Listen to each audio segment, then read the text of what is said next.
Signore Gesù, su queste anime e li animi di tutti i giusti, la tua clemenza misericordiosa e la tua benedizione.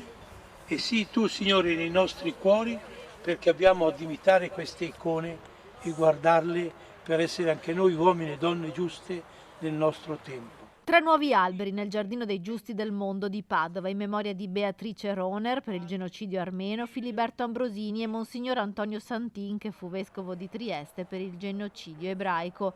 Le vite e le gesta di questi 3 giusti che si sono prodigati per il prossimo, mettendo in salvo vite umane dei perseguitati, ricordati attraverso i germogli di nuove piante. Abbiamo superato i 100 alberi ormai, è una cosa molto importante, credo che sono ricordare quello che hanno fatto le persone, che non sono votate alla tappata, ma hanno dato spesso la loro vita per proteggere o per salvare ebrei, armeni, per cui è veramente una cosa importante. Presenti a Padova anche i nipoti di Monsignor Santin, il vescovo di Trieste, che affrontò Mussolini e si prodigò in prima persona per far liberare cittadini incarcerati nella risiera di San Saba. Bei ricordi di mio zio e soprattutto ho saputo che praticamente il giorno della sua morte i primi ad accorrere sono stati il rabbino di Trieste. Questo vuol dire che insomma la riconoscenza era grande. È stato sempre fino alla fine lui un uomo di polso e di diritto, per cui diciamo si capisce che l'abbia fatto, perché lui non aveva padroni, sì, solo